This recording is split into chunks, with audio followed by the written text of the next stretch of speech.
Are you procrastinating? If so, I'm going to take you through a really simple little process in this video that's going to be a super handy tool that you can have to hand the next time you find yourself in a real procrastination predicament.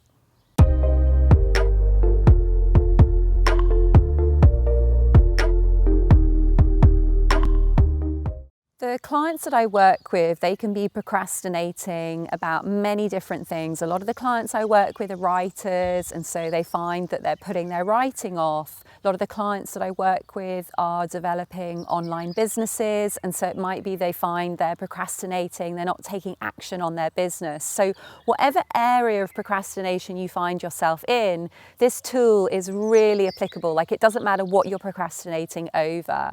So I'm going to give you a context that I found myself procrastinating in literally last week, and how I used this tool. Like, for me, this is my procrastination go-to tool.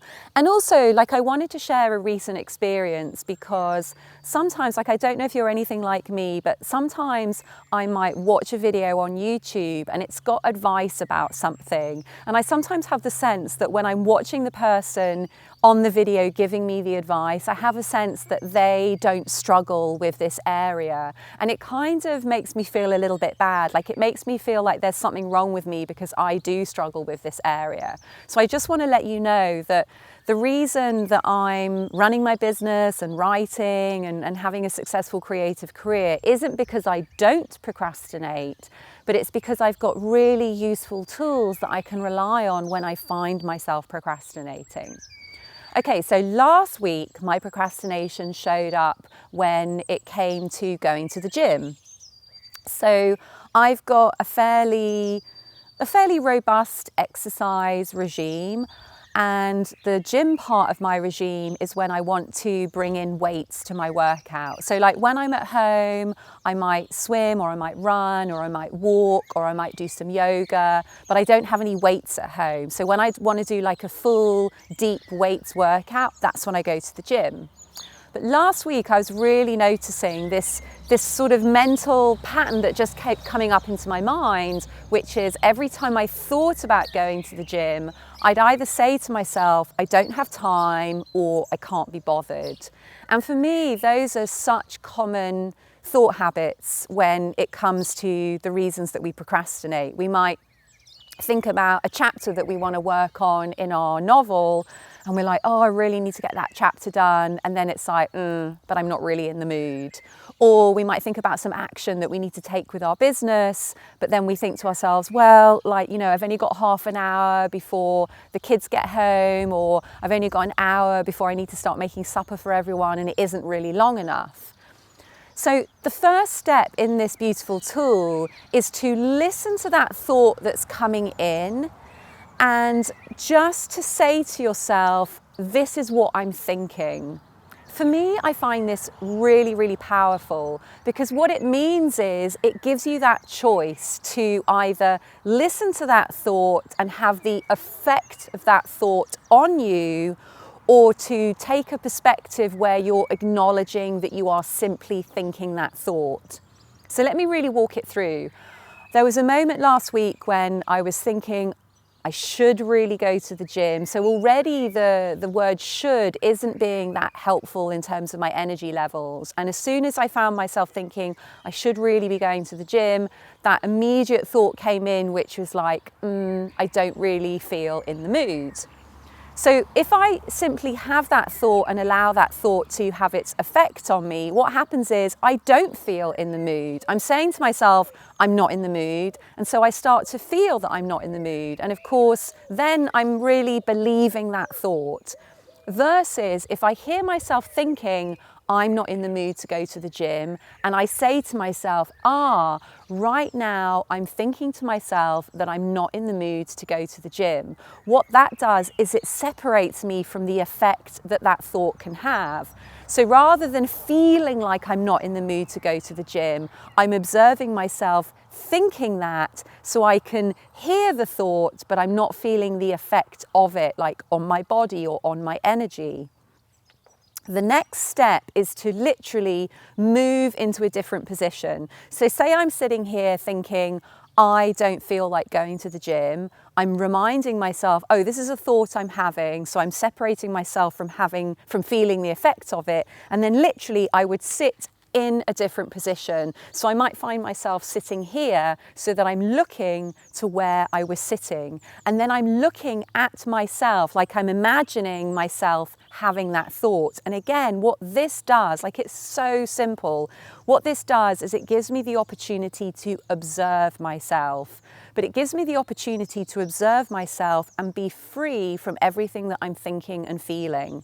So suddenly, and as this happened last week, I was observing myself, not feeling in the mood, but I was also observing myself, giving myself a really hard time.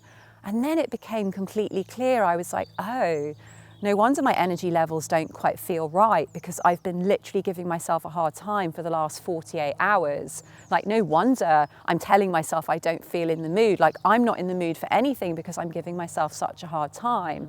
And what I experienced in that moment was real compassion, like real love for myself. And it was such a relief. I went from sitting here, giving myself a hard time for not going to the gym, to then sitting there and looking at myself, giving myself a hard time, and then feeling compassionate, feeling almost, I suppose the best way to describe it was feeling sorry for myself. And that enabled me to want to be really kind to myself.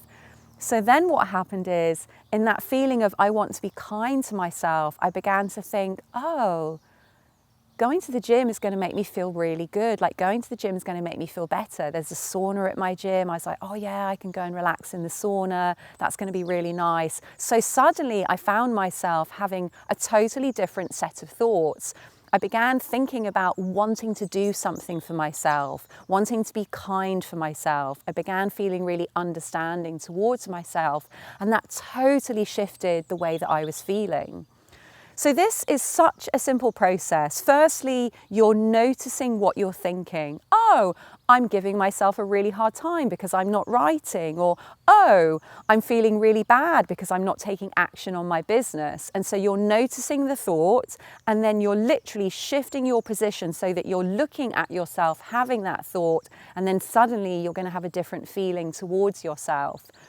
And then what you're doing is, in that final step, you're understanding that the thing that you want to do, the thing that you've been thinking about doing, is actually the way out. Like, it's the way out of this procrastination predicament.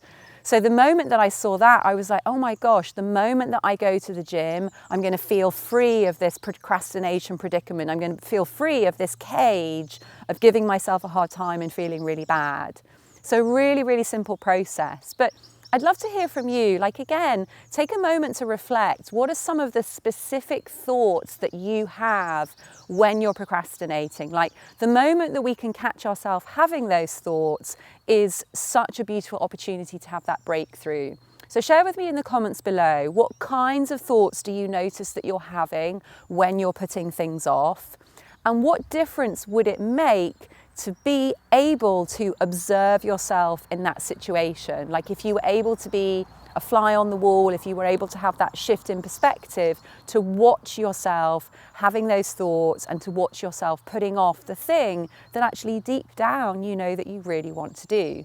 I have found this little procrastination tool to be the most useful. It really, really helps, and it totally shifts me from being in that place where I'm not getting stuff done to suddenly feeling a hell of a lot better about myself, and then slowly then being able to take the right kind of action.